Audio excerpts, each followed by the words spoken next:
Pow. Okay, we are live, friends, and super excited to share today. We got some cool stories to share and some crazy stories, the ones that just make you cringe about life. And then we also have, I'll turn this on here, a little more light.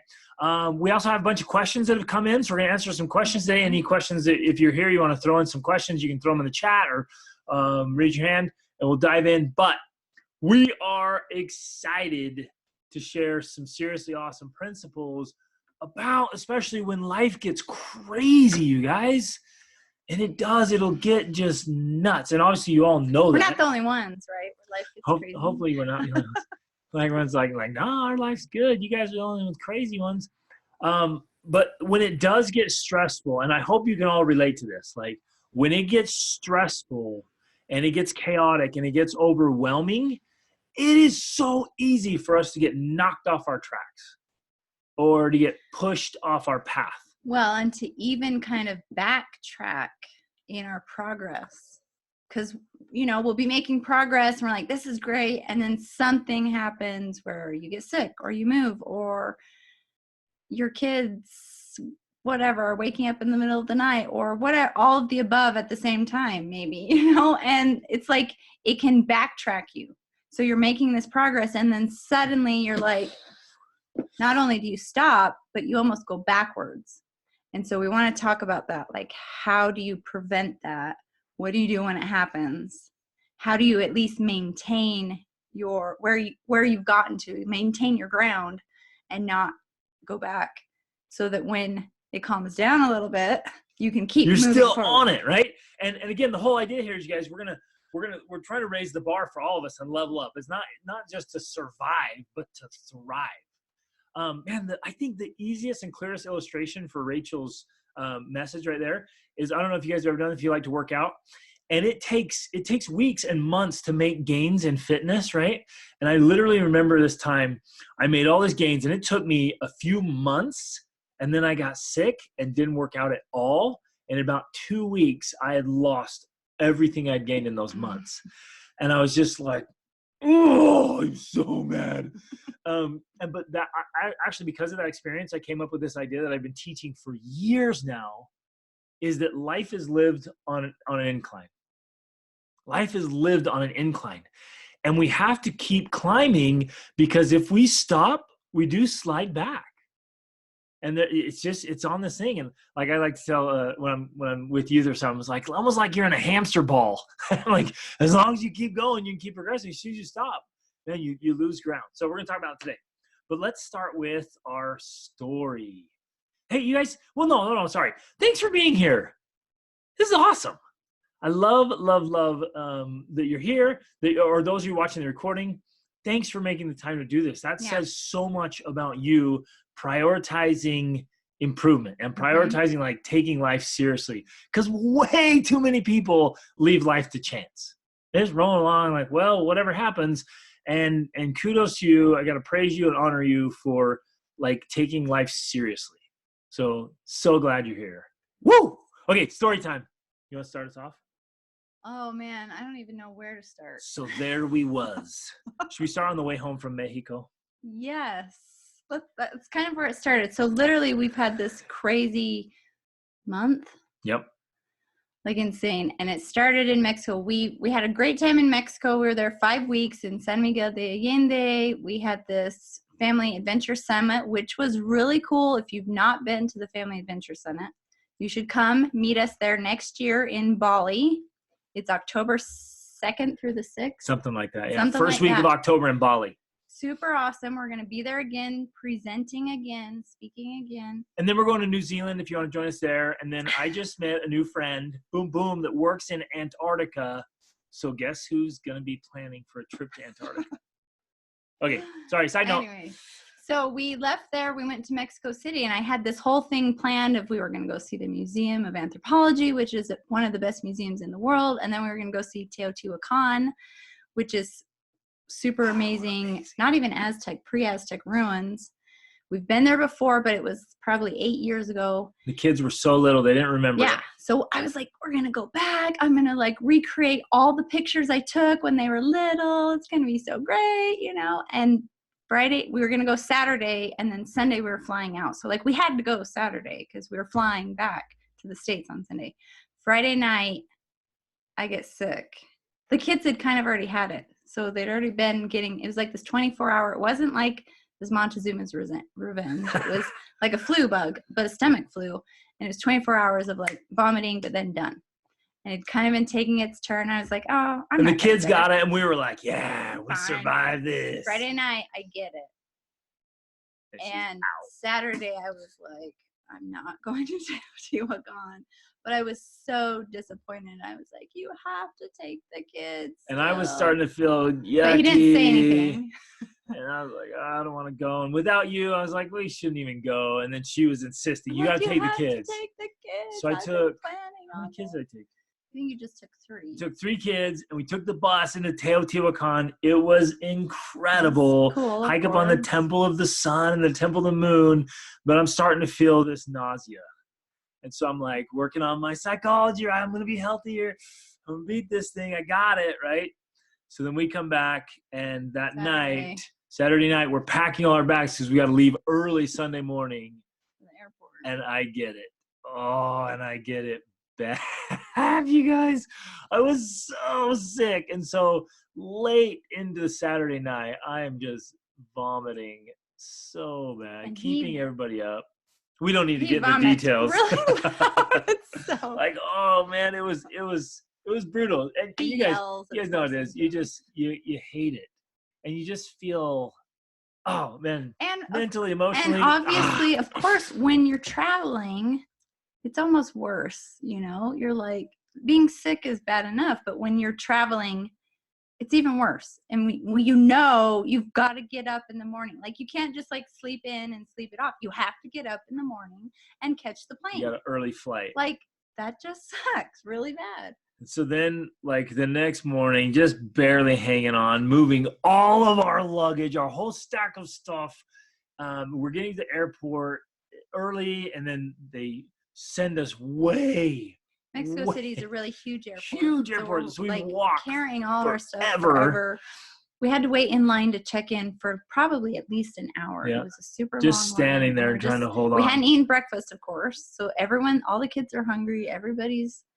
And you're just like. So then we get down there. There's no seats. So we're just like standing there. There's like 9 of us trying to share a seat. Finally at our gate. And then we're at our gate. And then they're like, gate change. Right where we're supposed to be loading. They're like, gate change. Way back at the other end of the terminal. We're like, are you kidding me? So we get back there, and then the line is just chaos and mayhem. And I'm like, I'm holding on to a piece of luggage just to try to stay standing up, man. I'm just like, plus, this is the funny thing. When we were in San Miguel, he had seen this. Oh, I wish we had it. We don't. This gorgeous wooden hand-carved horse. It's like this big. Beautiful. And he's like, I've got to get it. So he buys it, and so now we're in the airport. Like protecting it's wrapped up, and he's carrying this horse around. Then when we went through security, they almost didn't let us bring the horse in. They're like, you could use this as a weapon. You could beat people with your wooden horse. It's like, oh my gosh. Like, seriously? Okay. So we had to wait for that. So he's carrying this wooden horse around. I just wanted to add that so you can tell that other part of the story. Finally, a half hour after we're supposed to be taking off, they're boarding us, okay? Anyways. We get on the plane. We make it to Vegas just fine. You want to tell this? I got to tell about the horse because it was like his little baby. I went through everything in Mexico, like wrapped it up and protecting these things because it's a fragile, like one of a kind. You'll not find another one like this ever. It's just like a Spanish one dude, conquistador horse. Yeah, a hand carved, gorgeous piece. I'm like, all the kids, don't touch the horse. Don't knock it over. So on the bus and through the terminal, on the flight, everything. We land in Vegas, and I literally remember like this huge sense of relief, like. My horse made it to Vegas. It made it. And we get off, and almost everyone's off. There's we a few always wait people for left. everyone to get off because it takes us so long to get all the luggage. So I get my horse down. I'm like, it made it. And I set it on the bench. And like one of the last ladies comes walking through, like hits my horse over, knocks it off the seat, and breaks it. Breaks the tail, right? oh, And he's woman, sick. no. I'm at the front now watching him, and he's like standing on the seats, just like, why? Oh. So, anyways, this is the beginning of our crazy month. It's been a few weeks of mayhem and chaos and craziness and moving and we left a daughter in Mexico. Kaya wanted to stay. Oh, we'll give the we could go on abbreviated forever. version Yeah, of the last month. We get back to Vegas. We drive immediately. We had our trailer there because we had been living in our traveling our trailer RV trailer all around the for western 8 US. months, except for this 5 weeks in Mexico. We pick up our trailer, which we left in Vegas, drove to Arizona, where he did a high performance training for a week. That was intense because he was gone 9 a.m. to like 7 p.m. every day. And I was with the kids, couldn't work because there's no internet at this RV park that's supposed to have internet. Then after that, drove to Oklahoma, where we spent Thanksgiving with my family. Drove back after a week. And in that time, we had decided, okay, for the winter time, we're going to rent an apartment so we can work and, just have some more space, So we decided, okay, we're going to move. And we decided to move up where our family is so that we can join in all the Christmas stuff and all the celebrations. So we drove back from Oklahoma, and within that week, had to unpack everything from our trailer, rent 2 U-Hauls, pack everything from a storage unit that we had into those 2 U-Hauls. He's working. I'm trying to work. I get sick with a head cold. Our daughter's in Mexico. She wants to come back, so we're buying a ticket for her, but then find out that the airline won't let her fly alone. So then we think, oh, she's stuck in Mexico. Maybe this wasn't a good idea. Have to buy another from a different airline who would allow it. Tried to get rescue a refund, your daughter from another country, but they didn't give us our refund back, did they? Viva. Then had arranged a babysitter because we'd bought tickets to Andrea Bocelli concert in Las Vegas, like back in March. We've been trying to see him for months. Back in March, we bought tickets, and I'd arranged a babysitter, and she literally canceled like the night before. So we're in the middle of like trying to figure out how to get our daughter back to the States, and she cancels. And then I'm like, okay, now I have to find a new babysitter for these tickets that we bought for Andrea Bocelli. Like, just one thing after another was happening. And what I'm realizing now, as I look back, that it was amazing we didn't like go crazy. But we didn't go crazy. And so what we want to share today is some of the strategies, because again, we've been studying personal development. We've been studying all of these things that we're teaching for years. I mean, our whole married life, this has been a focus of our marriage. And so how is it that we're able to, and I've talked about this. I've even talked about it with my family when I was out for Thanksgiving. Like they're like, how do you do all this stuff she tells them a couple stories and they're like jaw dropping, So like, how did we not go crazy? And in fact, one of the other craziest times we had in our life, I'll just share this real quick, was, and I was telling my family about this at Thanksgiving, we were living in Europe. This was now 2 years ago, and I had planned a trip to Morocco. I gave birth to our 7th child, got a kidney infection after she was sick, that like I was out of commission for 2 weeks. But then by the time she was 6 weeks old, okay, she was born, I had a kidney infection for 2 weeks, and then by the time she was 6 weeks old, we moved out of our house in Germany, packed up all of our stuff, shipped it or put it in storage so we could ship it to the States, drove to Paris, flew to Morocco, and I was riding a camel, led a couples trip, and I was riding a camel in the Sahara Desert when she was 6 weeks old. That's just insane. Yes! And my aunts were like, how do you even do this?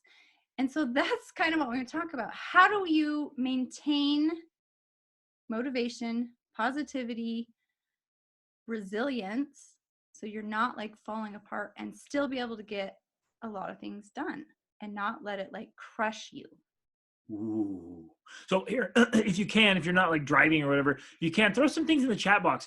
What are some of the things that you're facing? What are the things that you get overwhelmed, distractions, things that are just coming in that you often feel totally stressed or overwhelmed, or just it's just too much? What are the things that just knock you off your course when you're going along in your path through life? Because, and you guys, this is like, it's universal. As we travel all around the world, we meet with people everywhere. It's really easy, isn't it, when life just whaps you upside the melon, and like in these situations where it's the whole idea of when it rains it pours. It's just one thing after another. And I remember even early on in our marriage, we'd be like, we'd get mad.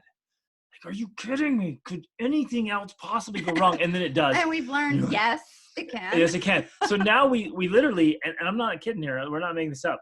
Like, we laugh about it now. Like, things start happening and we're like, this is hilarious. Like, this is funny. It's all going on. This is crazy. Our daughter's stuck in a foreign country and we can't get her out.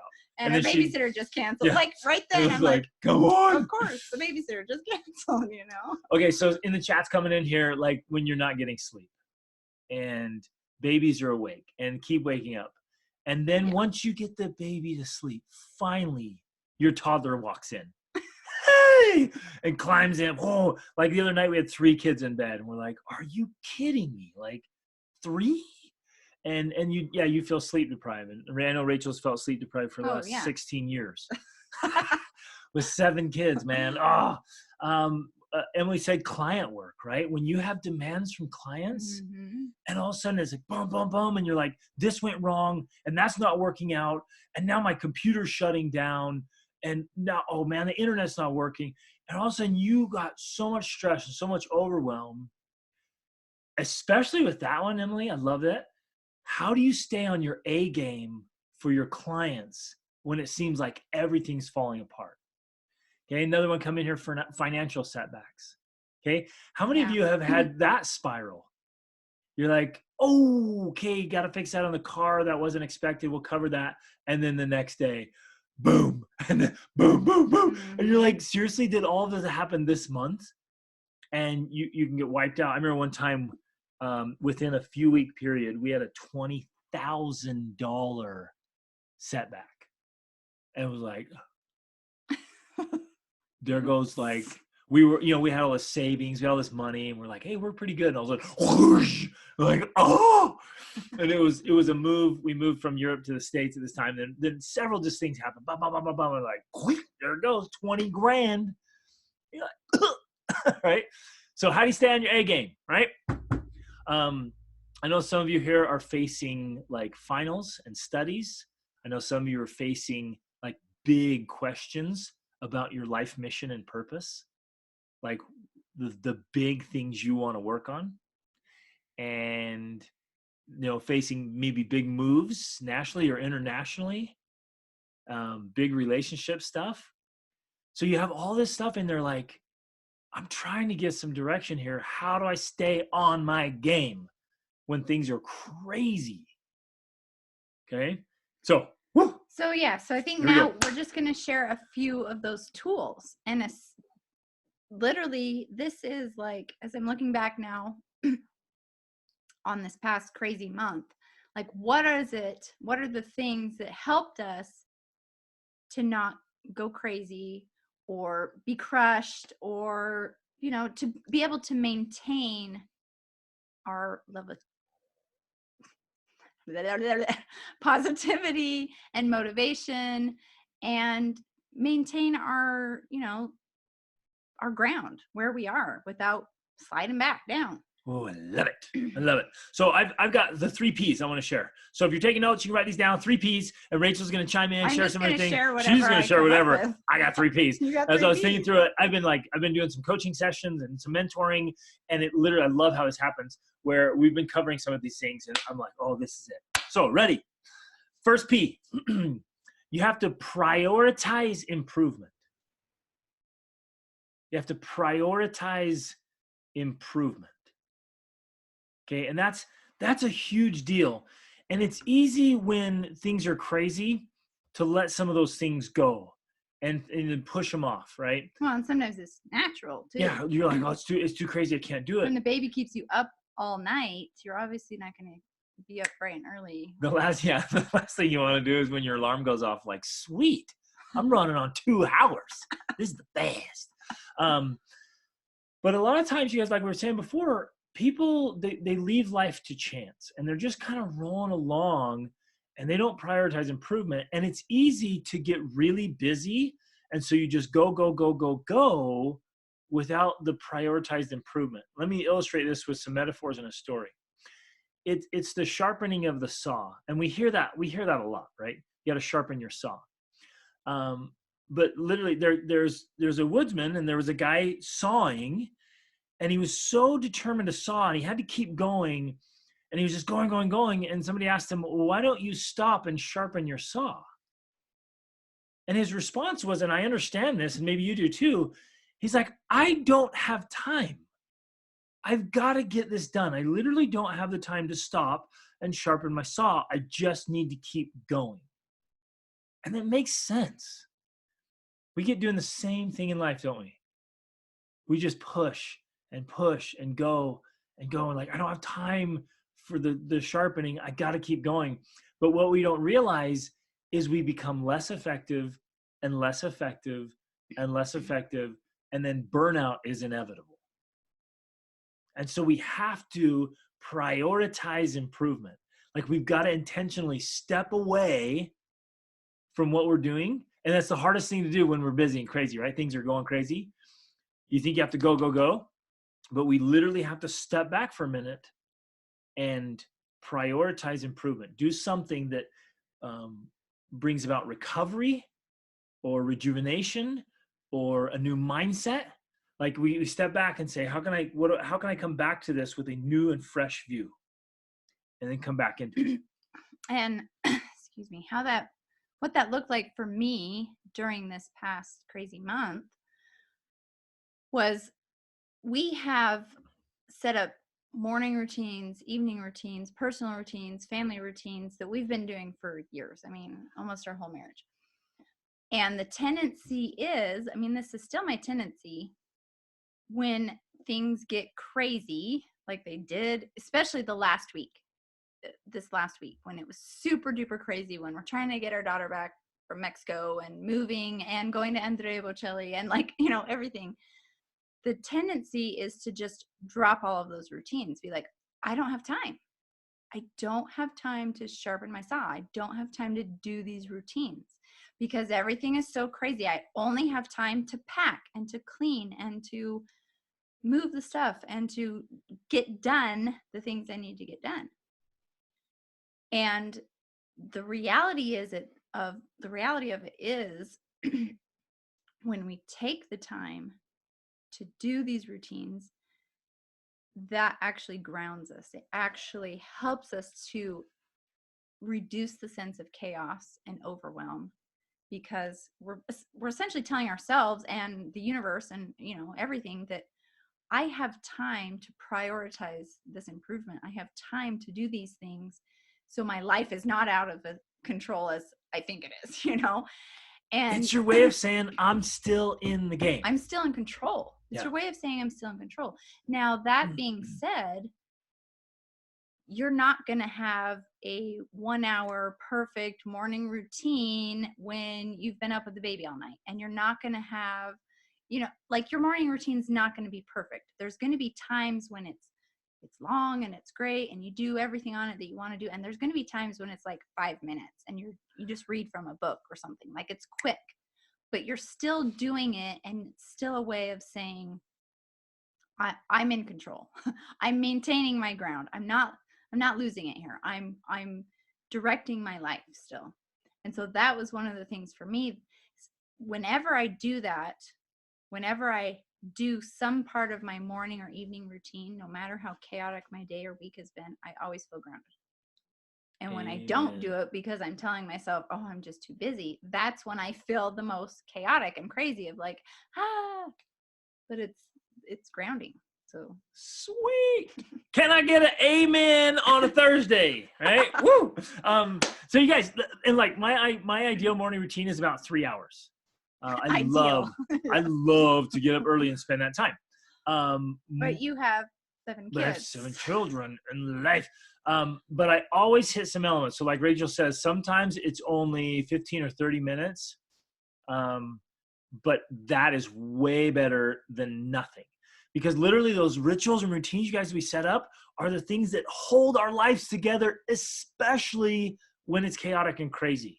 Well, and this is one of the strategies and techniques that we've used as we've traveled the world. I mean, we've traveled with our 7 kids to 35 countries. And people ask, well, what about stability? What about, your family culture?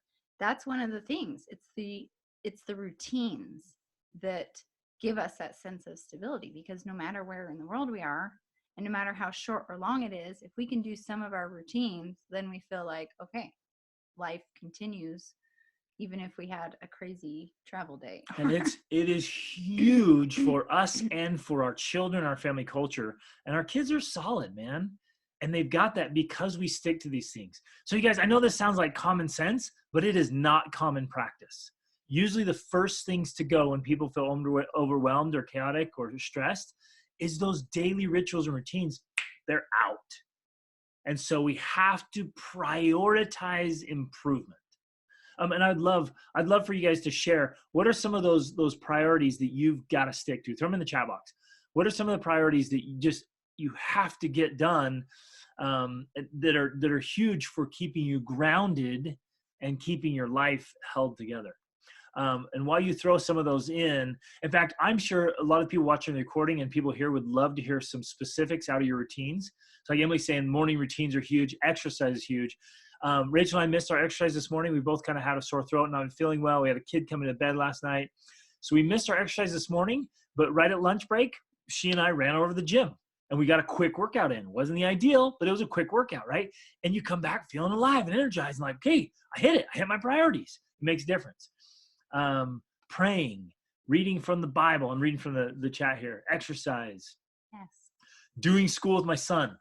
Boom. We did that today. Rach does it all the time, but I've been during lunchtime, I've been reading a great classic book called The Seawolf to our kids. I love it. I love sitting down in the big leather chair and they all pile on me and we just read. I love it. Amy says, doing school with my son, if I say yes to something else, I say no to him, and it probably won't get done later in the day. Yes. Yep. Same with me.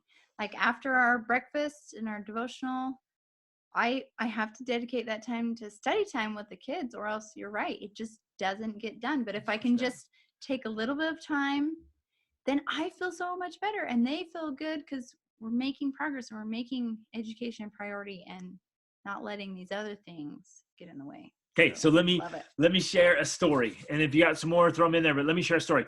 Rachel and I were just married. It was 2002. We hadn't even been married a year yet. And I was like, hey, baby. We're going up.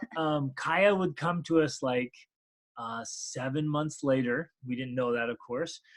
But we decided to go stay with some distant relatives up in this beautiful log cabin up in Sun Valley, Idaho, which is a super famous luxury resort area. So fun. So we go up there in the winter, and I had already had this habit of getting up really early in the morning to get my routines done. And I've tried to keep that habit most of my adult life, because I realize if I can get my priorities done first thing in the morning, then like Amy was saying and Rachel was saying, like you get them done and then you go about the rest of your day and you don't have to worry about missing it and not getting back to it. So I sneak down the first morning we're there, and I want to be real quiet. I don't want to wake anybody up, and I just need to go find a quiet place, hopefully near the wood burning stove because it was freezing, and do some study. And I get down there, and it's my mom's distant cousin or whatever, cousin Bob. Bob's already sitting down there reading. And it was early, and I was like, what in the world? Like, Bob, what are you doing? He's like, oh, I get up early every morning and read from the Bible. I was like, that's amazing. Like, how long you been doing that? And he like told me the exact day. It was like February 17th of 1987 or something. I was like, whoa, okay. Like, whoa, tell me about that. And he said, I just made a commitment. He said, no Bible, no breakfast. He said, I refused to eat until I first fed my soul. I was like, whoa. And I'm like, do you ever miss? And he's like, man, I'm one of those guys, I have to eat breakfast or I'm hurting all day long. He says, there was a couple times I woke up late and I kept my commitment. Instead of eating breakfast, I read from the Bible. I went to work hungry. He says, by lunch, I was hurting. And so he says, I don't miss very often. And I've been doing it for a long time. And it just blew me away. I love that how he had prioritized improvement. For us, it might be no books, no bacon, right? Or no Biblio, no Cheerios, whatever it is. Like you realize, like, I prioritize the things that are most important to me. And I know it's harder when life is chaotic and crazy and stressful. But I promise, even if you just shorten it and you go from an hour of power to 5 minutes and you get some perspective, it'll help you not only just survive, but thrive through stressful times. Okay? Hope that helps. Okay, so Next P. What's that? Next P. So everyone, wait, I want you to pick one thing. You don't have to share it, but I want you to pick one thing. What is one thing that you're going to prioritize? How are you going to sharpen your saw? Probably all of you know exactly what you need to do. What's one thing you know you need to do to sharpen your saw? Pick that thing and work on it. Don't try to pick 40 things. Pick one thing. Like, this is the thing that has to be done. Rain or shine, stress or no stress, chaos or no chaos. This has to be done. So pick that thing. Maybe share it in the chat box if you want. Okay, next P. Next P is to plan. And I know you're like, hello, give me something. I don't know already. But how many of you spend time, you're strategic about what you're doing? You know what I'm saying? How many of you are strategic enough about what you're doing and planning how you're gonna handle stuff? Well, and connected to planning, part of the reason that, at least for me, being able to handle this past crazy week and month was because we had planned what we were doing and we were clear about what we wanted. So I think sometimes when things get crazy, part of the chaos that comes in is us saying, well, why am I doing this? What's going on? And we start questioning, we start wondering, we start doubting ourselves. And so that adds even more chaos and pressure, because now not only are we dealing with all of these things, but we're also dealing with our own self-doubts. We're dealing with the indecision. Instead of saying, okay, we made the decision, we know what we're doing, and we just go for it and deal with all the obstacles that come, we start being indecisive as like, well, maybe I made the wrong decision, or maybe we shouldn't be doing this. And that, I think, really plays into the personal inner chaos that we feel in stressful times. But if we're certain about what we're doing, and that was one of the reasons I felt more, I wouldn't say I felt calm the whole time, but less stressed than I could have been, because I felt certain about the decisions that we had made. We'd made a decision of what we were doing. We knew we had to move by Sunday. That was part of the chaos. Is like, okay, if we're going to do this, we're going to move into an apartment, we've got to do it by Sunday. Like, that was our deadline. And so I just knew it has to get done. And I knew that we had made the right decision. It was what we were supposed to do to help us reach the goals we want, to get to the next level. So I was certain about that. And that certainty in our plan gave me the ability to just, okay, we just have to do it. We just have to get done what needs to get done. I know we've made the right decision, and we just get it done. So can I ask you guys to rate yourselves right now? And you can share it, or you can just think it, or write it down even. On a scale of 1 to 10, how much and 10 being really crystal clear, 1 being like totally lost. How much clarity and certainty, those kind of go together. How much clarity and certainty do you feel like you have in your life right now? About where you're going, the decisions you've made. Like, yeah, what your you're trying to direction. achieve. Yeah. Like your life decisions, like what level of clarity do you have in your life right now? Okay. And that's a really sobering question, because sometimes the chaos that's on the outside then goes right inside, like Rachel was explaining. And then we got chaos on the inside, the outside, and it is so hard to see through the fog of uncertainty. Okay. We got a 6 coming in, we have an 8. Um, and that's a good range. And what I found in life is sometimes you'll have ups and downs. You might be like, next month you might be at a 9, and 3 months after that you might be back at a 3. Like, what are we doing? Like, we have a new direction. But okay, yeah. So wow, it's a tough one. A couple years ago I was at a 9, now I'm at a 5. There we go. We have these changes, you guys, and don't be surprised if they keep changing throughout life. You're going to have these new decisions when you're trying to level up, when you're trying to live your own extraordinary life, right? You and your family are building this, you're writing and living your own unique story. You are going to go through times of uncertainty. I use drop into the fog. But then you'll have other times, you guys, where you see the fog clear out, the clouds lift, and you can see the summit. You're like, that is where I'm going. And I think it's a special time for Rachel and for me right now in our life. I think, would you agree? I think right now in our life, we have more clarity than we've ever had before. Poof, we know what we're doing, where we're going. And it feels exciting to see the peak and going after. Do you feel that? Yeah, I definitely. But Rachel's like, I'm at a 2. I don't know what you're talking about. No, but just back to this idea about dealing with the stresses and chaos of life, that a lot of times that's where we need to look. If we're feeling a lot of this uncertainty, it's not necessarily about what's going on around us or outside. We need to look inside, and we need to figure out what we're not clear about and why. And that right there, discovering those answers, is going to help us have more clarity and purpose and calmness than just trying to put out fires in our life. Exactly. So and part of this P of planning is getting really strategic about what you want to do. Okay.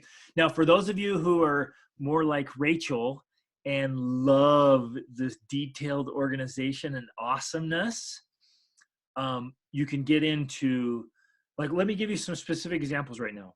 There's a journal, I've got mine right over there. It's called the Best Self Journal. Brendan Burchard just put out a high performance journal that very detailed, and you are tracking every day.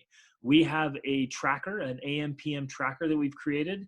I have like an epic life planner just to help get clarity. It's the big questions you wrestle through and like get real clarity about who you are, how you're living life, where you're going, and strategic planning. Or you can just get an open journal. You can do what's called a bullet journal. Or you can just write or plan, how you want to do of your planning. But get clear about what's the problem, what's the challenge, what's the goal and the direction, and how are we getting there? Step by step, like outline it. And literally, who was it that said here? Oh, Amy was like, man, I learned to love to plan, right? Because when it hits, and everything's flying in the air, you're like, okay, I gotta get some order here in my mind first, and then map this out. She said something kind of like what you've said before. She said in the time of need, the preparation time is already gone. Yeah. I learned that by doing a really, really hard triathlon one time. That he had not prepared I didn't know there were triathlons. We moved to Costa Rica, and I'd been doing triathlons, and I didn't know there were triathlons down there, so I stopped training as hard. I was still training, but not as much. And my buddy calls me. He's like, there's this amazing, really difficult Xterra triathlon in like the jungle on the beach. Do you want in? I'm like, yeah. And that thing kicked my butt so hard. We swam in the ocean, and then it was like a 40-kilometer or more bike ride. Grueling, one of the most beautiful bike rides I've ever done, with waterfalls and toucans and howler monkeys and spider monkeys and it was amazing, but it kicked my butt and my legs were locking up, my muscles seized. So when I transitioned, I did swim, bike, then when I got to the run, I started to run and both of my legs just locked up, my quads just, and I fell. and I'm laying there on the ground. I can't even walk, let alone run. I knew I was done. And boom, this idea comes to my mind. When the time to perform has arrived, the time to prepare has passed.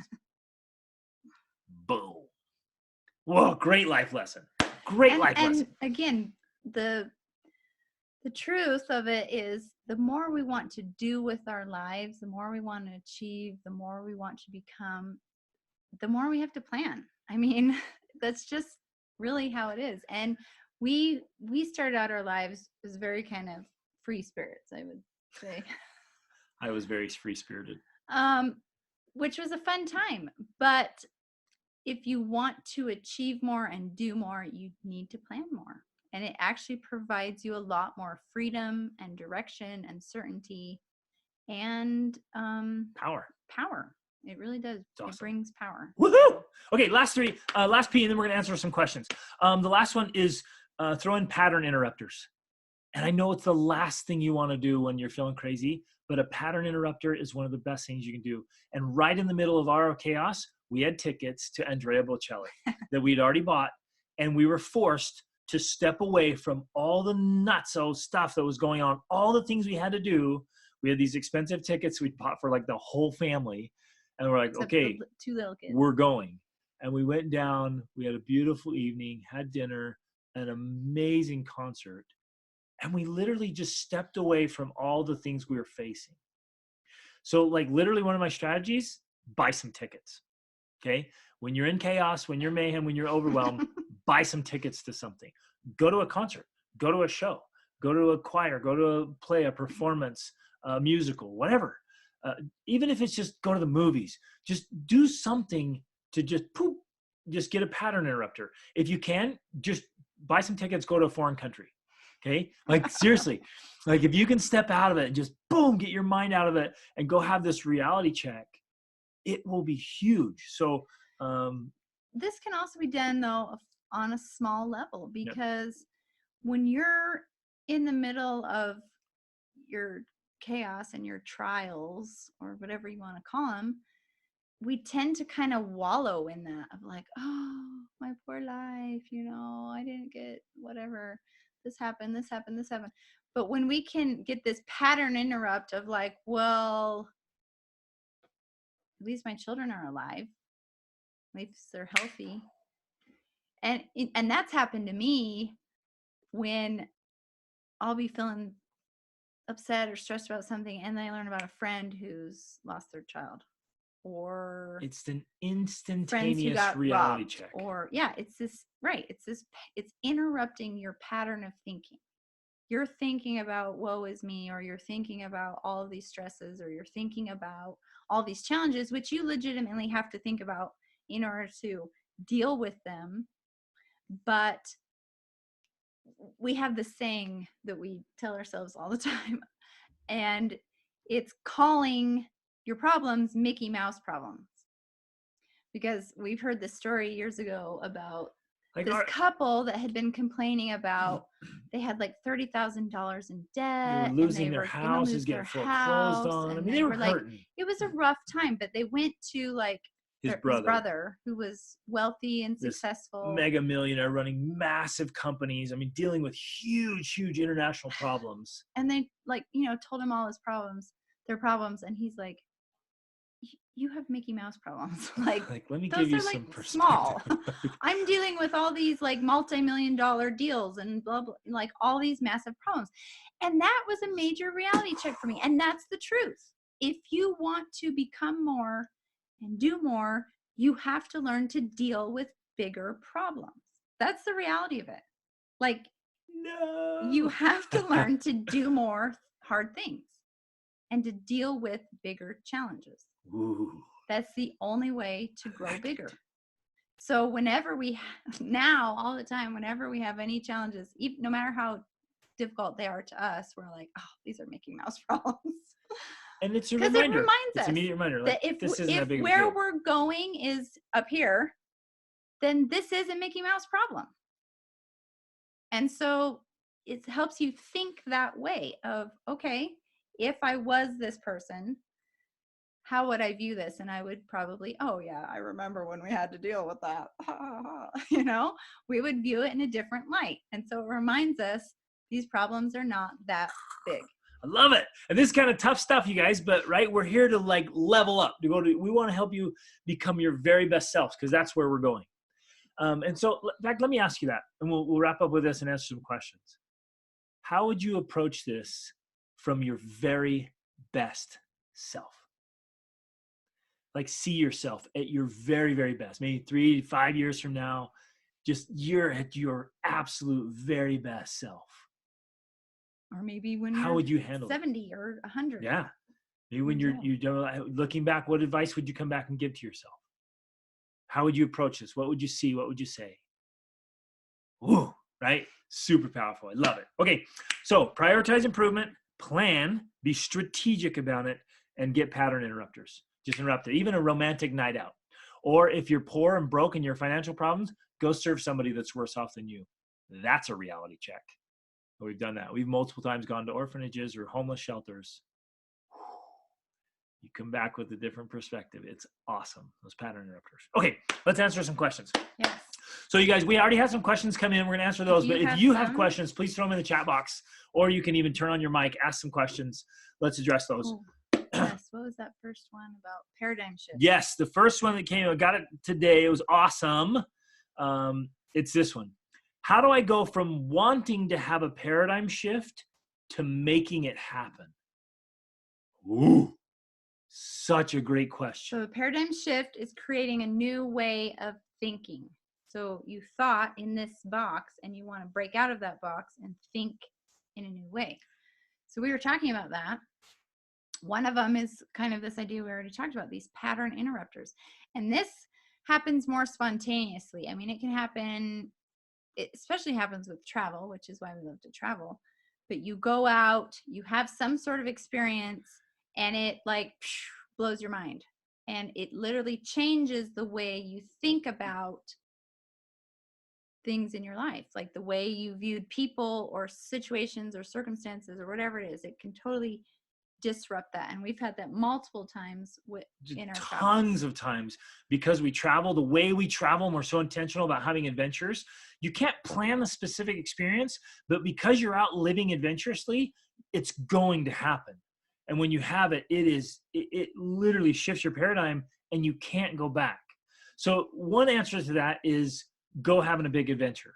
Be intentional about adventures and new experiences and creating new neural connections. In fact, we taught our kids this idea that every time you do something new or different, you're literally creating a new neural connection in your brain. And so now it's hilarious because our kids will say this all the time. Something will happen, or they'll have to do something, or something bad happens and they'll be like, oh, well, I guess I'm making a new neural connection. And it's like, right, yeah. Like, yes, you got it.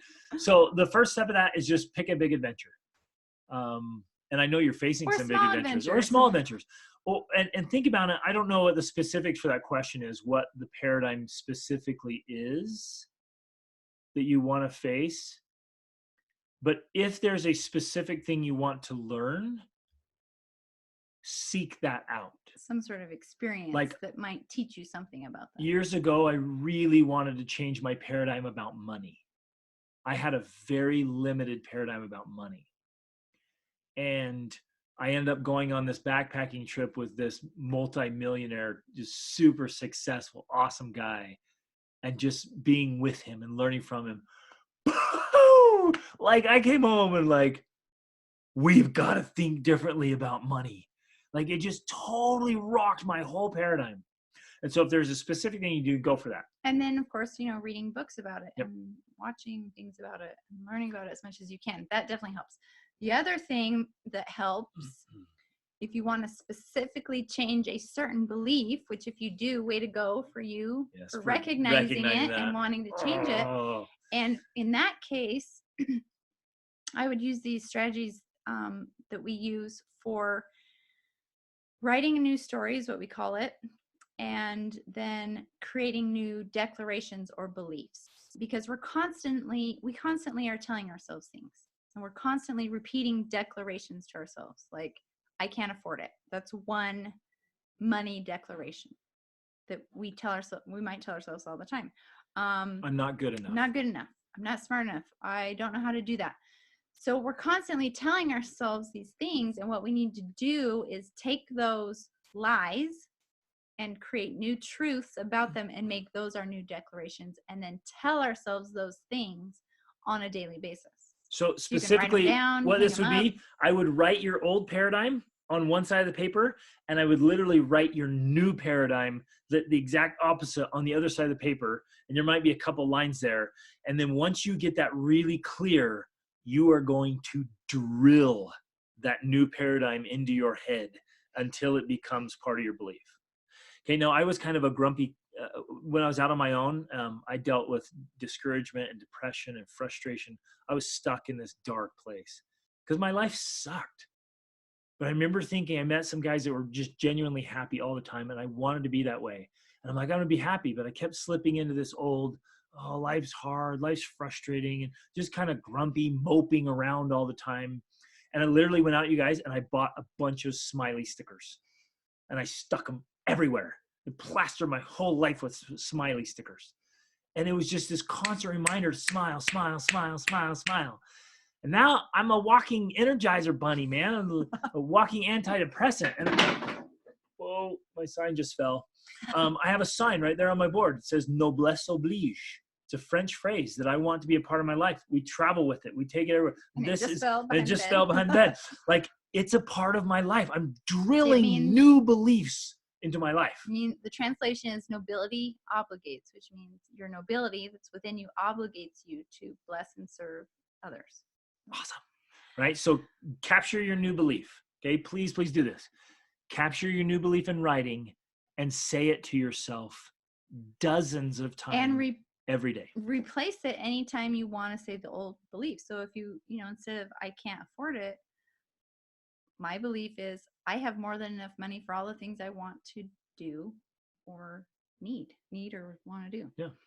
Or how can I afford it? Or what can I do? Right? Push, boom, boom, boom. Good stuff like that. Okay. Hopefully that helps. Message me if you need more about that. Let's hit some other ones right here. So it says, the question came in here. Oh, this random. We mentioned that your oldest daughter came to you after being married over a little over a year. How'd that change your adventure? So we knew we wanted to have kids. We didn't get pregnant. And so we're like, let's adopt. Let's get some kids. A year. We waited a whole year, you guys. So we were so excited to have kids. And so we applied for adoption. We started, it took about 4 months total, but we didn't even have all our paperwork done. Really, once all the paperwork was done, within 2 months, we get a phone call and they're like, hey, there's a little girl born in Decatur, Illinois. Mom was on cocaine and marijuana and alcohol. Baby's born premature. Are you interested? I'm like, yeah, we'll take a baby. And so they said, we'll call you by midnight. And so we just laid there in bed waiting for the call, listening to our grandfather clock. Yeah. She'd been born September 7th, and this was September 11th, 2002. So a year after September 11th attacks. And so we didn't get a call, just heartbroken. I get up at 4 and go to work early.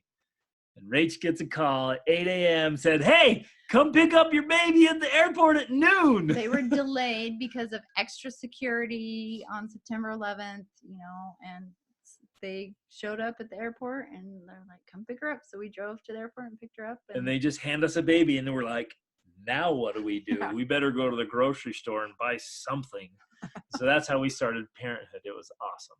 She's 16 now and she's a champ. I hope that was the answer to your question. How did it change our adventure? Yeah, I don't know. I mean, we wanted to have kids. We wanted to have kids. Adoption. We didn't get the 9 months preparation. No, we didn't.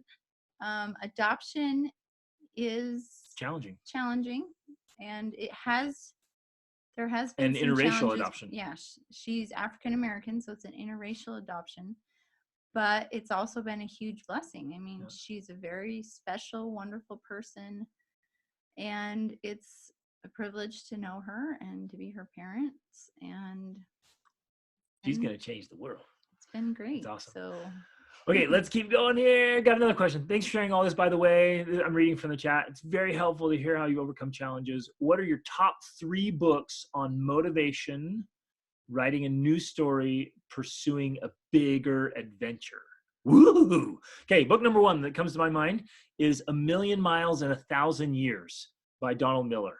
It's about writing and living your great life story. I love that. Well, and he talks about specifically the actual aspects that create a good story. Because anytime you read a book or watch a movie, they're all basing the plot over with certain principles. It's filled with the very specific things. It's a hero that has something that they want to achieve, and they face obstacles that they have to overcome in order to get it. And so he compares it to our own lives, that if we're not facing obstacles and challenges that we're trying to overcome in order to reach some goal or desired outcome, then we're not really living a great story. We're just existing. So the same elements that make a great movie make a great life. And yet how many of us are trying to live some great adventure? We're just trying to seek comfort and remove all challenges from our lives. He's like, that would be a really boring movie. And guess what? It makes for a really boring life. So read that book. Here's another one called The Motivation Manifesto by Brendan Burchard. It's fantastic. And I would say another one on that topic would be The Charge, also by Brendan Burchard.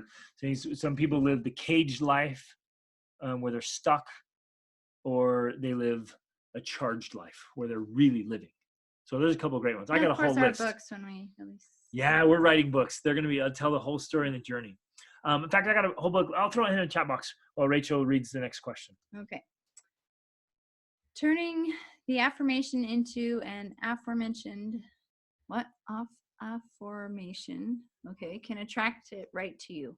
Whatever you want, turn it into a question as if it's already happened. Your brain will literally think of 1,000 reasons why it's true and attract it right to you. Yes, exactly. Thanks, Amy. Yes. Yes, thank you. Yes. Amy. When we drill those into our head, you guys, and we start to think differently, it literally activates our conscious and subconscious mind to start finding solutions and reasons for us.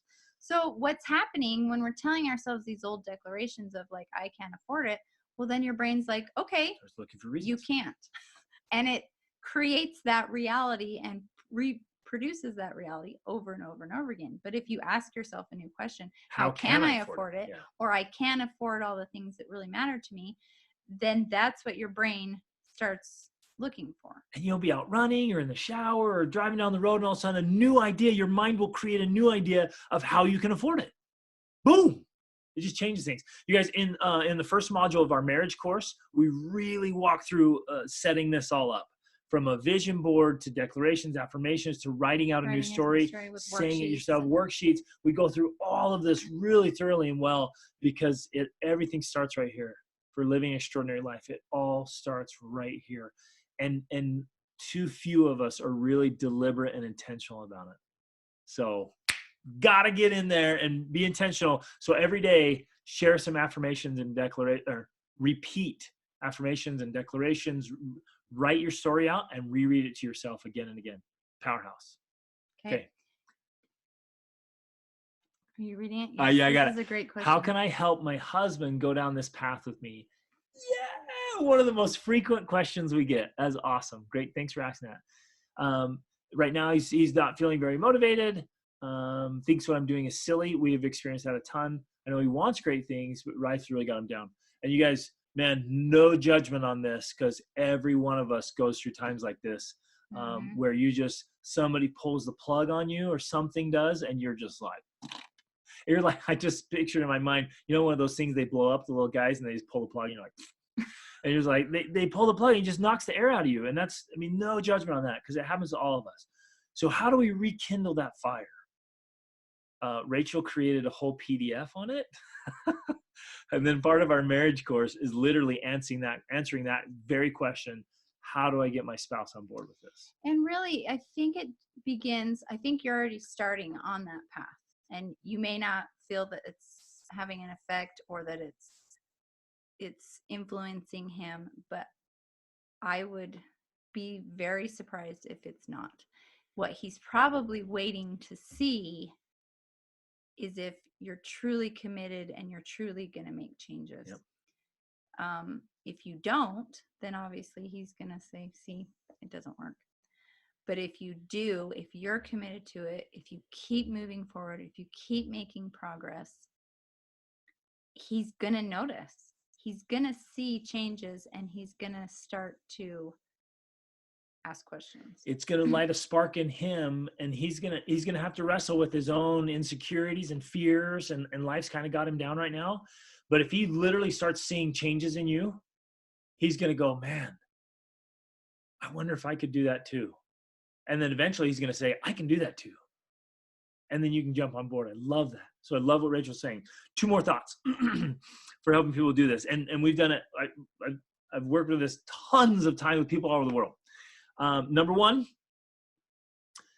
ask him what he wants to do. Find something, anything that he gets excited about that he would have to work for with you. It might be a trip to Italy. It might be A motorcycle. A motorcycle, yeah. Whatever it is, like what excites him? What would light his fire? Usually when people get down and they're just feeling unmotivated, it's because they don't have anything to work on. They don't have anything right now that's exciting enough to get them out of bed and light them up. They've got to have something to look forward to. And this has to be a careful ground, because you don't want it to be some sort of manipulation or manipulation, expectation, or like it has to be sincere. Like, what do you want? And I'm willing to support you in reaching that goal. And so you just have to be super careful that you're not trying to make him or force him to become a different kind of person, by using things that he wants to make him do it.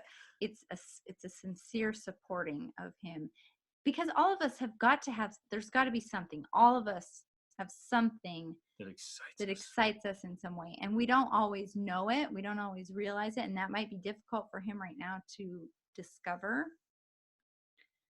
But if you can help him through that process, that's going to be powerful for him. Huge. And at first you might be like, I don't know. There's no way. I don't know. I can't. Yeah. No, it can't happen. But like if it was me and Rachel was down, I'd say, babe, what's something excites you? I don't know. I did nothing. Life just sucks right now. Okay, what could be something? If you did know, what would it be? If you could just wave a magic wand, what would you do? And she'd be like, I don't know. Go to Paris. Boom, I got it. Even if I don't want to go to Paris, we're doing everything in our power to get a trip to Paris for her. Even if you think there's no way we could go to Paris, there's just no way, because you're going to think that. Yeah. There's actually this lady that is my mentor, and she told me the story recently that when she started doing some of these, new things of creating routines and vision boards and stuff, she started doing it with her kids, and she's like, come on, kids, we're going to make vision boards. And all of them put up on their vision board that they wanted to go to Legoland. And she'd recently been, I think, divorced. And so she was a new single mom. And she thought, there's no way that we're going to go to Legoland. And so she told the kids, okay, put it on the vision board. Maybe in like 5 years, we'll go to Legoland. She said she put it up on her vision board too. Within the year, they made it to Legoland. So you just never know. Like, that's the power of the mind, and that's the power of these principles, that once you open it up to be a possibility, doors open. The universe starts moving in your favor. Yes. So that's where you start. You had a second thing, though, didn't you? I would get a vision board up there on your wall, though, and have him put something up. What's something excites you? Let's put a picture up of it. Just try something like that. See if he'll do it. Read books together. That's the one thing that's kept Rachel and I having a similar vision. We'll get a book and we'll read it together. Having a third person give you ideas, so it's not me telling her or her telling me. Right. It's awesome. Which is difficult with what he thinks you're doing is silly. That is hard to do. I know. But find a good book. If you can get to that point. I would start with ask him to read Million Miles in 1,000 Years with you. That book is such a great read, easy read, and a smooth transition. Maybe you listen to the audiobook together while you're driving. Or maybe you just say, hey, do you mind if I listen to this audiobook while we're driving? You got to be a little sneaky sometimes if you have to. But, just work it in little ways like that until he starts to hear some of the ideas and starts to consider them. And it's going to be a process. No matter what, none of us change overnight. It's going to be a process. It's going to take time, but all I could say is don't give up. You just keep going, making your progress. Because every time you make an improvement, it improves your marriage. Every time, because you're part of the marriage, you improve, marriage improves. You keep going, and it has this uplifting effect. It's awesome. Okay, I gotta answer this question here because it's really close to home for us. It says, my wife and I are excited to launch a new adventure. We want to do a lot of travel and mission work with our 3 kids who are 4 and under. Ha, ha, ha. We have been there, my friend. Yes. We're trying to figure out where to go and what to do. We're considering selling everything and just going and just figuring it out as we go. That sounds so crazy. I wonder if we're being adventurous or just crazy and irresponsible. Where's the line between pursuing an awesome dream or a goal and living in a fantasy world? Whoa, brother. Okay, this one hits home for us because we left on our adventure when we had 4 kids who were 4 and under. And we sold everything, loaded up our car, and just started driving south and landed in Costa Rica. And we want to do the same thing. We want to do travel and mission work. And everyone told us we were nuts. And when things didn't work out so great, and we were like, oh, shoot, you know, they said, ha, told you so. You're crazy. But we knew, like, no, this is our dream. Like, this is our dream. And I got to be honest, sometimes you got to be a little bit crazy. And if you're going to live an extraordinary life, it's not going to look normal. It's not going to be average, and people will not understand it. And it is a little crazy. In fact, he says that in this great book here, Motivation Manifesto. He's like, if you're really going to live out and live in an extraordinary way, look at all the people who do extraordinary things. They're all a little bit crazy. Okay. So will it all work out, you know, hunky-dory and rainbows and unicorns? Nope. But I guess what I would say here, my best advice here is make sure you have clarity and certainty about the kind of life you want to live and the quality of life you want to live. And if that's your guys' dream as a couple and as a family, and that's the way you want to live, then go for it. And talk to people who are doing it and people who have done it. So you don't have to make all the mistakes they made, all the ones we made. But man, if that's your, whatever, and this is for everybody, guys, whatever your dream is, go live it. Go live it. Go live your dream. Make it happen. Do whatever you have to do to make that dream happen, and it'll be worth it. Well, I've got to add that it was, I think, crazy and irresponsible of us to do all of the things that we've done over the past 11 years. Because of crazy and irresponsible. we've had a long time of irresponsible and crazy. But we were so clear, and we still are so clear on our dream. And when you have that motivating you, then it becomes a driving force in your life. And that does not mean that there won't be challenges and obstacles and failures and mistakes. There were many times when we reached super low points and ran out of money and had like rock bottom, and where we were literally going to give up and go back to the normal life and start all of that again. Like believing it wasn't possible. That it wasn't possible.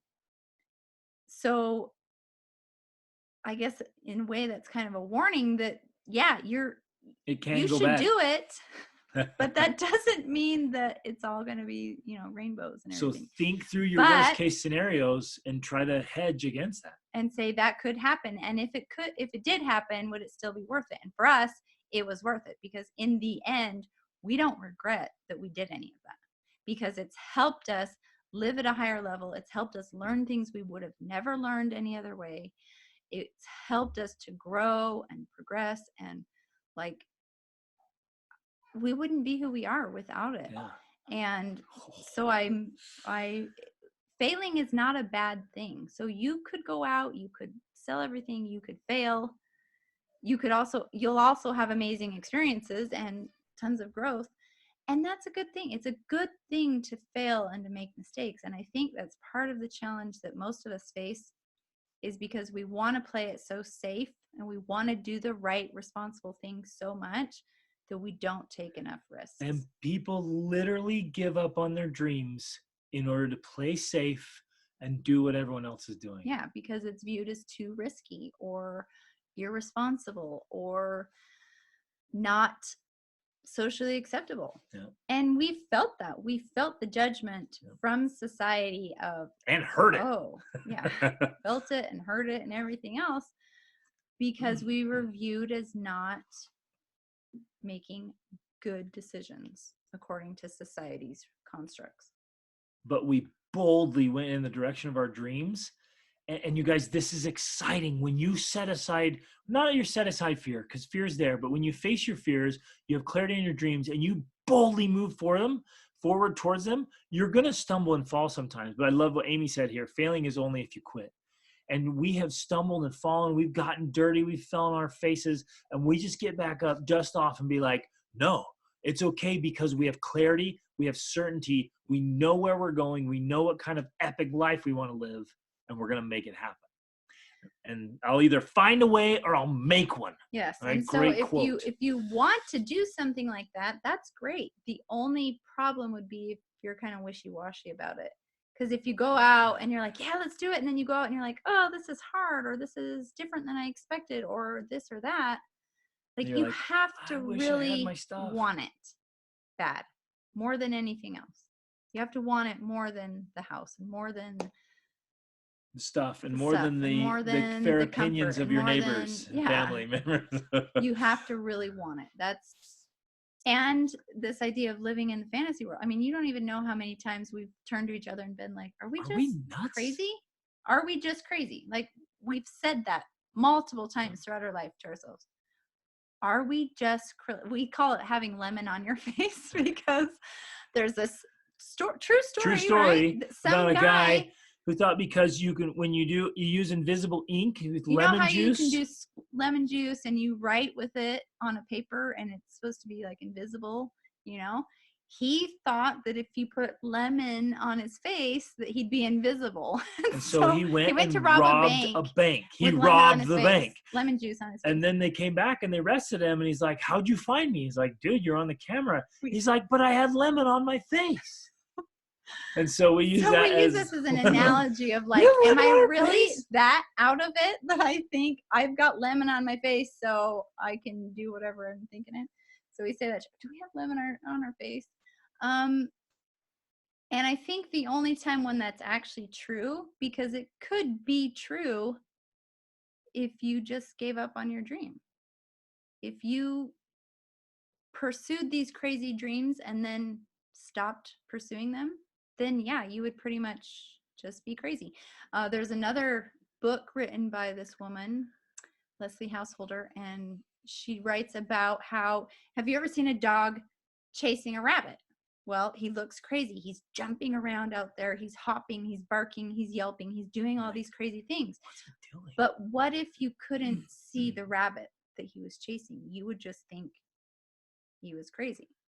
And that's the case with a lot of us when we're pursuing our dreams. People can't see the rabbit we're chasing, and they just think that what we're doing looks crazy. We're nuts.